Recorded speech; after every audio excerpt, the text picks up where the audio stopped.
If you're not able to pay your bills right now, whether you've lost your job, there's an emergency, or anything else, I'm going to show you what you can do to get through this season as best you can. First, figure out who is charging late fees. I'm using erasable highlighters and erasable pens just to make this process easy to make adjustments. You don't want to be giving away any free money right now, so late fees and knowing who's charging them is very, very important. Typically, it's lenders.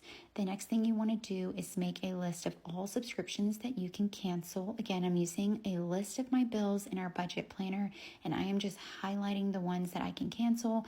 I personally would cancel everything and maybe keep at least one TV subscription, or if you have access to the local channels, that will do it.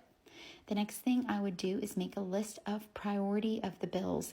An erasable pen is your friend because you will go back and forth trying to figure out what actually is the priority.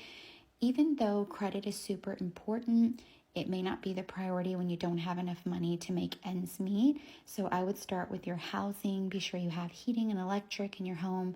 Food and gas will be on another sheet, but on this page, you will prioritize everything to give you a visual of where your money needs to go. Now, one thing to remember, creditors are not your friend. However, I will make a call for help list as well, and you're going to highlight or figure out the bills that you can call that will possibly either give you a payment arrangement, a payment plan, a payment extension, things like that. Sometimes you can even skip a car payment. I know they did that a lot during the pandemic, but you want to be careful with credit cards and other lenders other than your car, because they typically will give you solutions that will close your card. That can really hurt your credit, and this is a temporary, or hopefully a temporary situation, and that is a long-term problem. The next thing I would do is figure out how long you're going to make this plan for. How long are you in the situation? At least make a plan and say, I'm going to budget for the next 30 days, a plan to get everything paid.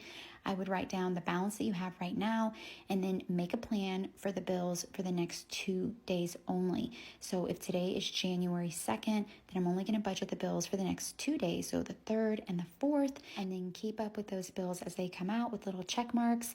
You want to track your income by weeks. So week 1, 2, 3, 4, using the expense tracker, you can track every bit of income that you're getting, and then just keep up with what days are in that week, how much you're hoping to get, how much you actually get.